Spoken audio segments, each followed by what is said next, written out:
Hi, this is Sandra Sadowski of Medievals.net, and I'm here today just outside of Cornwall, near Ottawa, Ontario, for a medieval fair in Morrisburg. And I'm here talking to Shane Adams, the executive producer of Metal Jousting and a jousting champion. Yeah. I just wanted to, since the show wrapped up not too long ago, what have you been doing to keep yourself busy? Well, as much as the TV show and bringing the sport to life in the modern fashion has always been, well, that true quest of mine to bring the sport to the modern day audience, I can't forget about where I started from. And I've been doing shows here at Upper Canada Village for the past 5 years now. I think this is our 5th year. And well, you guys know that for me, I have an educational tour that I do for kids. Mm-hmm. And this year we were all the way up to Sudbury and North Bay and Powassan area, and today we had upwards of over 6,000 students here learning about the sport of jousting, and sure enough, I was able to throw that modern twist in as well, because I mean, there must have been at least 95% of the kids here are fans of Full Metal Jousting. Yeah, and all weekend long, fans of Full Metal Jousting. So I don't know what it is about the Nielsen ratings, but perhaps the 10 or 12,000 people here this weekend never signed up for a Nielsen box, but whatever, we'll just go from there. Well, that is my next question is, do you know if there's going to be, hopefully, a second season? Oh, well, of course we're hoping for a second season. You know, I've got 19 horses' stomachs based on a second season here. You know, it costs a lot of money to keep care of all the animals that we use for the sport. Plus, of course, the sport is very expensive. There's a reason why nobility were the only ones really jousting back then, is because they're the only ones able to afford it. Right. The show had a great success. I mean, you know, 1.9 million viewers for the first episode. It was like a roller coaster ride after that. And for me, I kind of wish I never followed the whole Nielsen rating things, because it took all the enjoyment away from it. It was nail biting. You know, the show was fantastic, but I was like, oh, what are the ratings going to be? What are the ratings going to be? And you know, and again, for the 12,000 people that were here this weekend, they absolutely loved the show. You know, will there be a second season? I hope so. I haven't been given the word yet, but you know, I can go ahead and safely say that it wasn't until this weekend last year that I was given the okay to go for the first season. So history knows that it really only takes me about a month and a half, 2 months to build this show. So everything's there. The armor's done. You know, sure, we can make modern improvements, more improvements to it. The horses are here and trained. We're already receiving applications of upwards of over more than what we had last year. So there are people that want a second season. Now it's just a matter of, is it worth that corporate decision to allow this sport to grow? Now, if it doesn't get a second season, is the sport going to die? Hell no. The sport's old enough, and here it is, and it's just going to keep on getting better and better and bigger and bigger. So, how did they initially pitch this kind of idea to you? Because you've been doing this for years. This is old hat to you, and were you kind of wary, like, oh, they're gonna do something to my sport? You know, people are kind of nervous about that. I was. How are you presenting my sport? And I don't want you to dumb it down, or correct. You know, how did you mix that medieval and modern so that you were happy with the end product? Well, there was a big, of course, a big backstory. After the New York Times magazine came out, you know, my phone just blew up. I mean, you know, the writer recognized me as, you know, North America's biggest jousting star and most dedicated promoter. So from that, every person who had a production company or even networks were starting to get in touch with me. But they all had their own perceptions, their own ideas, wearing capes and the whole deal. And for me, I had to really watch where I was going. I actually walked away from a network deal and signed with a production company. And a lot of my guys thought I was crazy for doing that. I actually walked away from a network deal that was right there on the table in front of me to sign with a production company. But this production company is not just your everyday production company. You know, Ultimate Fighting was doing okay until Tough, you know, the Ultimate Fighter came out. And the people behind Ultimate Fighter are the same people behind my show, Pilgrim Films. You know, Craig Pelagian is, you know, really the reality TV show king, but not just reality TV. sport reality. You know, Top Shot, what an amazing success. The Ultimate Fighter, huge success, and helped the growth of Ultimate Fight in UFC. I actually called him when I was in California, and within 10 minutes later, I got a call right back, which I guess never happens in the industry. And they called me into a meeting. I went and met with them, and I knew that this was the home. This is where I needed to go. This is where I needed to be able to put this sport. Were you mashed? Absolutely. You were on the same Craig page Pelagian and I mean, it's, mutual respect, I think, for each other's, professionalism. Right. He respected me for who I am as a person and my dedication to the sport.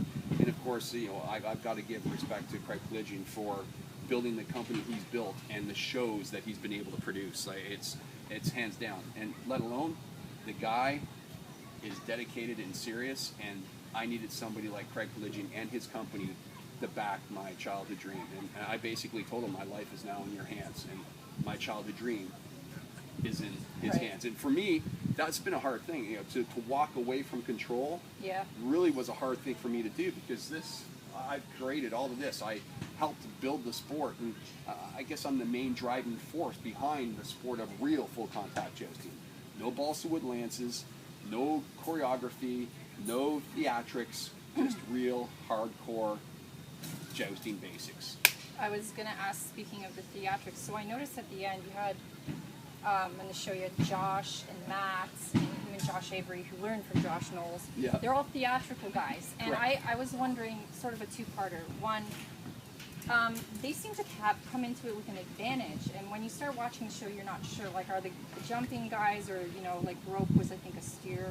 Yep, he's a bulldogger, yep. So, like, how much of a job crossover, was it that much of more of an advantage for the theatrical guys to come in and take the win? Jack Mathis was one of Medieval Times' best trainers and head knights. Worked at the Dallas Castle Medieval Times, and Medieval Times is a great show. If you want to go and have a fun time and go have dinner and eat with your fingers and watch an entertaining theatrical show, go see it. It's a great thing. I actually worked at Medieval Times. A lot of people don't know that, but I actually worked at Medieval Times and opened up the Toronto Castle. Had a great experience, but it wasn't for me. Okay. I was not, a knight in shining polyester and tinsel. For me, I wanted that much more. I wanted to be that real knight in shining armor, and what better way to showcase that than by jousting for real. But Jack Mathis, though he had more experience than anybody on the teams, both red and black, in the FMJ house, it didn't really give him. No, it didn't pan out. It didn't pan out for him, and it didn't give him that edge that everybody thought it would have given. Right. There's a big difference between theatrical jousting and real jousting. So they didn't have that much of an advantage over the other guys. Not at all. That's Not what at I was all. wondering. It's a matter of erasing all the bad habits and adding all the knowledge that the full contact jousting coaches, either Rod Walker or Ripper Moore or myself during boot camp, were able to add. And unfortunately for Jack, he didn't have that time in the house to be able to make those changes, make those corrections, where people like Josh Knowles and Matt Hiltman were able to make those corrections. Was it hard to break them of those bad habits that they learned? Absolutely. Really hard, Absolutely. You take somebody from a line of work that they feel that they're the professionals in, but then all of a sudden introduce that, well, you're not wearing 3 pounds of armor, you're wearing 100 pounds of armor. You're not carrying a lance that's made to break, you're carrying a solid wooden lance. So of course all these things had to be incorporated, and most importantly, it's the military seat. At Medieval Times, the horses are key. The guys riding them, some of them aren't the best riders. They have great trainers. The horses know their jobs. They go out there and do it. In this sport, though, you definitely need to know how to ride. Absolutely 100%. And that's what gave the edge, I believe, to riders like James Fairclough, like Joe McKinley, and even Jake Nodar. Those guys came from a professional riding background and were put in there. But then also you throw in the guys that maybe didn't have the greatest riding experience, like Mike Edwards and David Pruitt. they had the heart and they had the muscle. So Right. in the end, it all washes out. Mix. It's a mix. What matters the most is how much you're able to absorb during training, Right. and be able to add to your roster of abilities to be able to be professional in the sport. How did you go, like you must have had like 8 million applications for this. People must have just gone wild. How did you narrow it down? Was it like a combo of riding, background, Yes, to get your core? It was a combo of riding, backgrounds, and of course, that's why I hooked up with a professional company like Pilgrim Films. Pilgrim Films, they know what types of characters make good TV. At the same time, you know, they had their perimeters set as far as where I needed contestants to be. You know, physically fit, good horsemen, and have that heart to want to succeed. I met out of the, you know, the millions you say applicants. There weren't millions, but there was quite a few. For first season that wasn't known.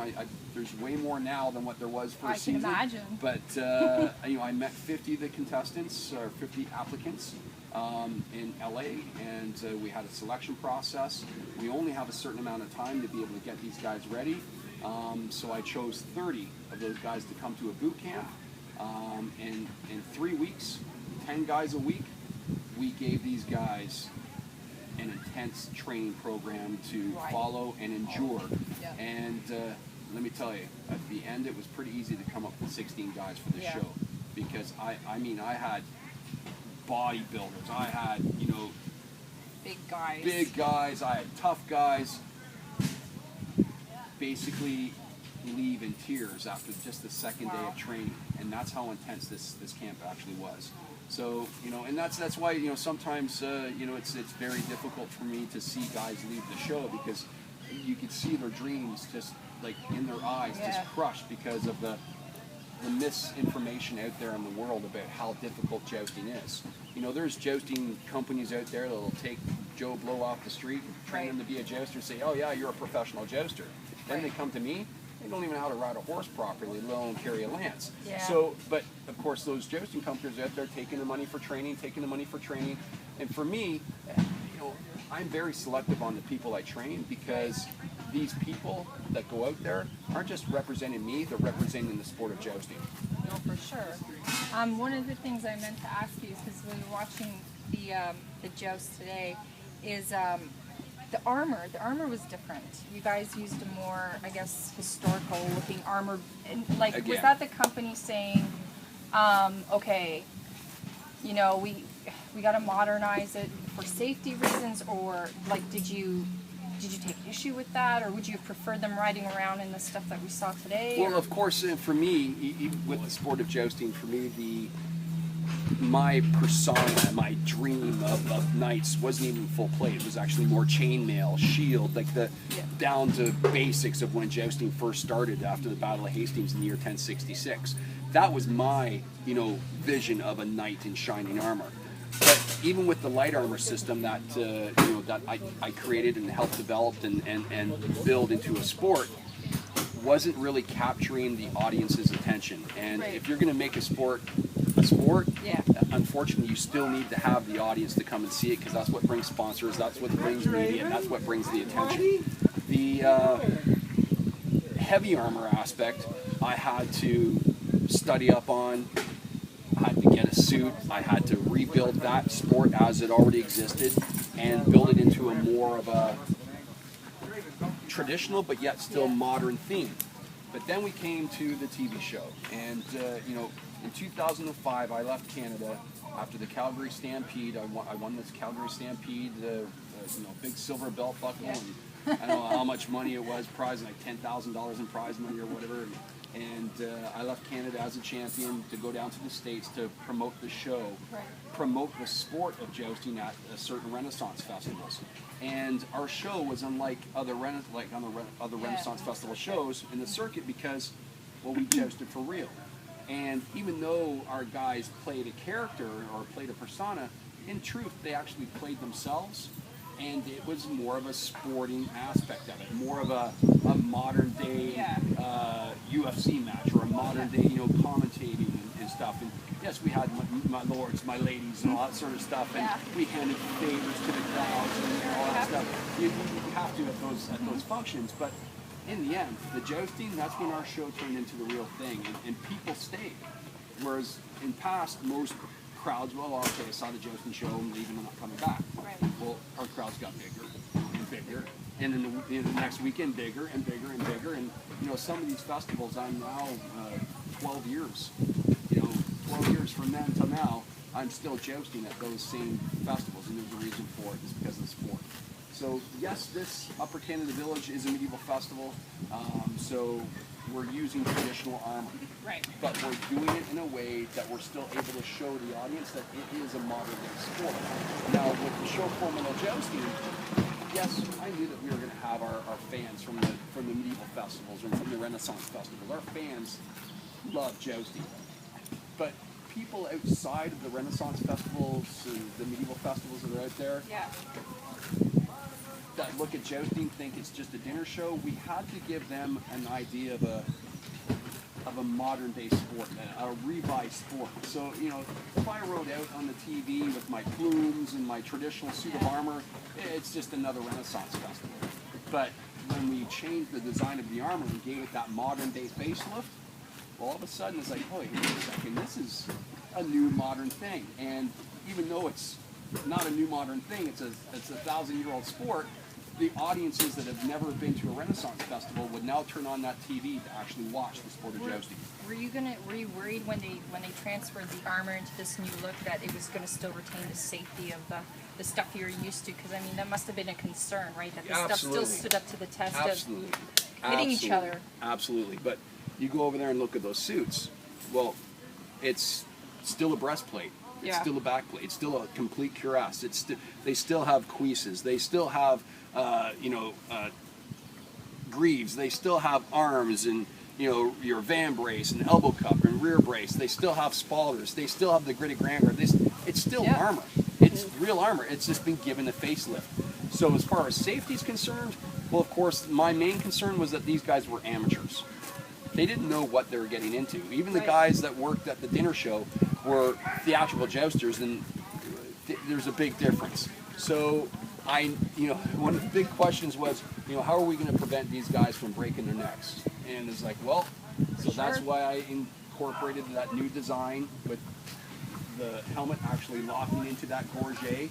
It was restricted, of course, movement for the guys, but in the end, protective, and it spread the force of impact throughout.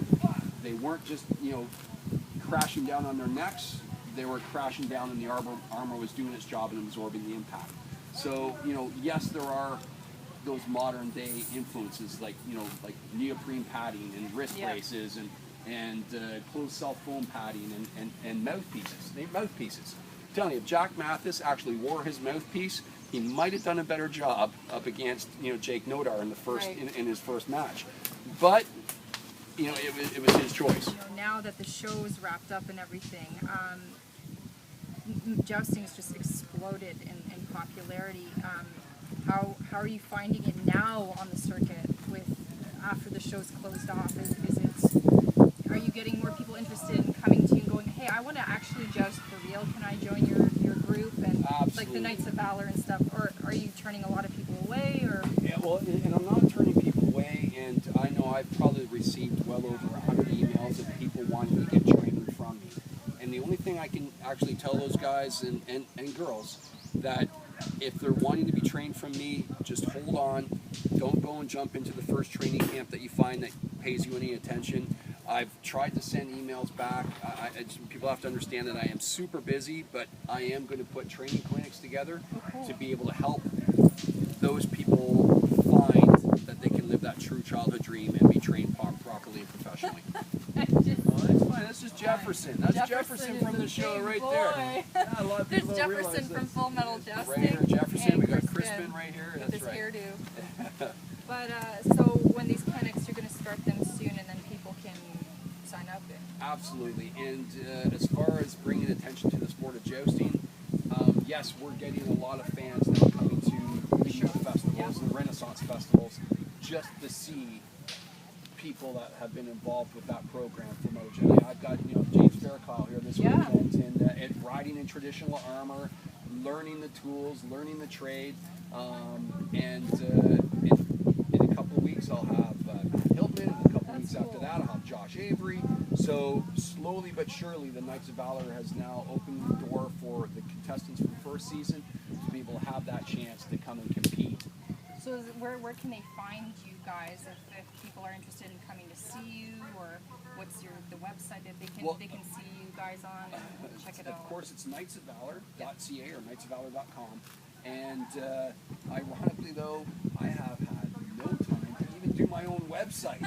So it's pretty funny. I see other jousting troops out there capitalizing on Full Metal Jousting, and they have nothing to do with Full Metal Jousting. Yeah. And yet my website, well, I'm too busy doing shows and doing the real thing to actually get it done.